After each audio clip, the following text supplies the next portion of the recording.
Hey guys, Andrew here from McCormick Music Lessons, and I've been teaching guitar for nearly 20 years, and I've got some really great practice tips in case you are struggling to practice. By the way, this can be practice for anything, from a language to a sport to, in my case, it's guitar, all right? So it's gonna be a little bit skewed in that way, but it can be anything, piano, voice, whatever.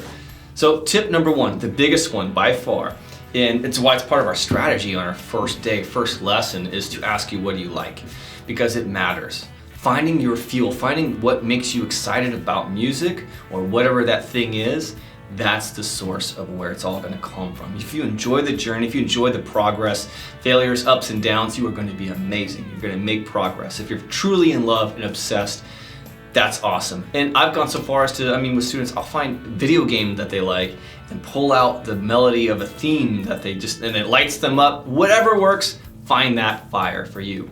Number two is pretty boring but simple, and that is to simply lower the barrier to entry. So in the case of guitar, I always ask my students, where do you sit when you get home? When you settle down, you've decompressed, where is that? Cool. Grab a stand like this and make sure you set your guitar in that stand. Tuner on, pick in the strings, maybe a capo on the top as well. So we've lowered the barrier to entry, so that way you're really encouraged to practice, and that way it's just a grab and go. Do not set your guitar in a case under your bed with a fancy dehumidifier. I know that's good for the guitar, I get it. Maybe if it's like a really expensive one, cool, but in general, I'd recommend you having a beater guitar that you just have sitting out all the time or hanging on a wall next to your chair. And it should look attractive, by the way. When you buy a guitar, I want you to like the color, like the look of it, because it's going to pull you to the guitar.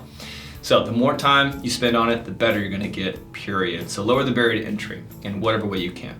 The third is to set a reminder. A daily reminder is what I tell my students. So let's say you're at home, you can decompress around 4 o'clock, you kind of start to get bored. 4 o'clock is the time where that scheduled timer should go off. And I simply say, practice a little bit, commit to 5 minutes. And if you want that extra bonus tip that I give people when I really need them to practice, and I'm giving everything I got, here it is. It's a weird one.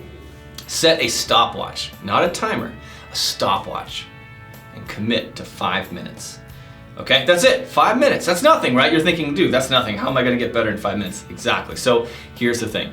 If you set that timer for 5 minutes and you go to practice whatever your thing is, and you find yourself like dreading it and looking at the clock every minute to see when it's over, okay, you either need to do one of two things. You need to quit because it's not your thing, totally cool, or you need to find the music, like I was talking about with step number one. Find something you really like, dig deep, okay?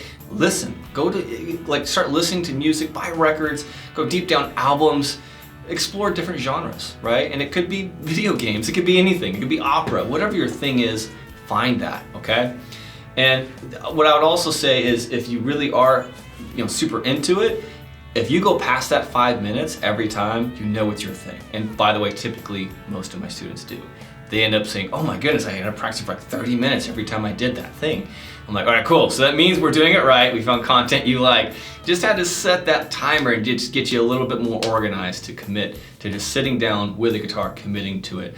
Jerry Seinfeld is very famous for, he's one of the most famous comedians of all time, right?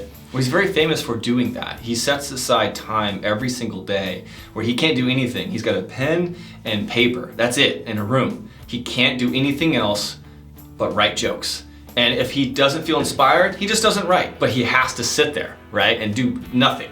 And so he almost schedules it in his time to just commit every single day, and that's why he had that polish, that's why he became who he became. So apply that same logic, have fun you guys. Hopefully this helped you, and if it did, leave a like, leave a comment. And also, by the way, I've got a couple products down there that's gonna help you when it comes to making progress in instruments that I know. Check those out. I'll see you guys in the next video.